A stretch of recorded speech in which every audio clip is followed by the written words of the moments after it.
আসসালামু আলাইকুম রহমতুল্লাহি ওয়া বারাকাতুহু। প্রিয় দর্শক, আশা করি সবাই ভালো আছেন। এদের বিবেক জাগ্রত হবে কবে?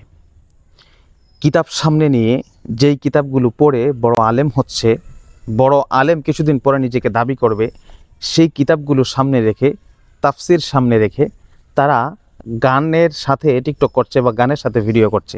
স্ক্রিনে যে পিকচারগুলো দেখছেন বা যেই ভিডিওটা দেখছেন, এটা তারই একটা জ্বলন্ত প্রমাণ। দুইজন ছাত্র দেখছেন যারা মাদ্রাসার অভ্যন্তরে, মাদ্রাসার ভিতরে কিতাব সামনে নিয়ে তারা এই কাজগুলো করছে। তাদের ভিতরে এই বুঝটুকু এখনও আসে নাই যে যেই কিতাবগুলো তারা সামনে নিয়ে এই কাজগুলো করছে, এই কিতাবগুলো পড়েই তারা এই মাসআলা শিখছে যে এ সকল গান শোনা জায়েজ নেই বা এই বিষয়গুলো হারাম। যেগুলো পড়ে, যেগুলো জেনে তারা ভবিষ্যতে মানুষকে নিষেধ করবে, তারা সেই বিষয়গুলোকে বা সেই কিতাবগুলোকে সামনে রেখেই, সেই গ্রন্থগুলোকে সামনে রেখেই এই জাতীয় নিষিদ্ধ কাজ তারা করে যাচ্ছে। তো এটা অবভিয়াসলি কোনো মাদ্রাসার স্টুডেন্টই হবে, কোনো দরসগাহের মধ্যে হবে, ক্লাসের মধ্যে হবে। কোথায় করেছে বা তাদের পরিচয় কী সেটা আমি জানি না, তবে যারা করেছে বিষয়টা চরম পর্যায়ে নিন্দনীয়।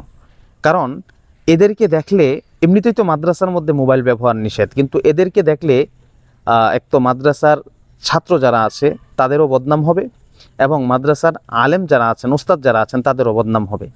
এরা হয়তো বিচ্ছিন্নভাবে এই ঘটনাটা করেছে। ক্লাসের মধ্যে হয়তো হুজুর নেই বা মোবাইল কাছে ছিল, এই জন্য করে ফেলেছে। আপনারা জানেন যে কওমি মাদ্রাসার অধিকাংশ মাদ্রাসার মধ্যে কিন্তু মোবাইল ব্যবহার নিষিদ্ধ ছাত্রদের জন্য। তো সেখানে নিষিদ্ধ হওয়ার পরেও যদি এরা ভিডিও করে থাকে, তাহলে এটা অবশ্যই তারা মাদ্রাসার কানুনের খেলাপ করেছে। তো এই তারপরেও যে তারা এই কাজটা করেছে, এটা বিবেক বর্জিত একটা কাজ, যেটা তাদের জন্য করা উচিত হয় না। কারণ এই সকল কিতাবাদি সামনে নিয়ে যখন অন্য মতাদর্শের মানুষ এগুলো দেখবে, তখন কিন্তু তারা এই বিষয়গুলো দেখে হাসবে, এবং আলেম যারা আছে, কওমি মাদ্রাসার ছাত্র এবং ছাত্রী এবং আলেম যারা আছে, হুজুর যারা আছেন, তাদেরকে নিয়ে তারা ঠাট্টা বিদ্রূপ করবে। তো এই দুইজন ব্যক্তির কারণে যদি এত বড় একটা কমিউনিটি হাসি তামাশার শিকার হয়, তাহলে অবভিয়াসলি এটার জন্য তারাই দায়ী থাকবে। এগুলো চরম পর্যায়ের ভয়ানক বিষয়। এদের বিবেক কবে জাগ্রত হবে একমাত্র আল্লাহ পাকই ভালো জানেন। এদের কারণে ইসলামের বদনাম হচ্ছে।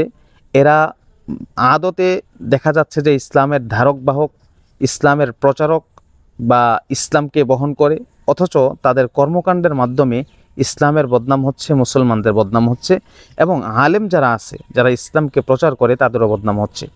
তো এ সকল বিবেকবর্জিত কাজ অবশ্যই আমাদের সকলের পরিহার করা উচিত, এবং যারা এই কাজগুলো করছে তাদেরকেও সতর্ক করা উচিত, এবং যেই কমিউনিটিতে হচ্ছে বা যে প্রতিষ্ঠানে হয়েছে তাদেরকে অবশ্যই বিচারের আওতায় এনে কঠিন শায়েস্তা করা দরকার, যাতে ভবিষ্যতে এই জাতীয় বিবেকবর্জিত কাজ আর না করে।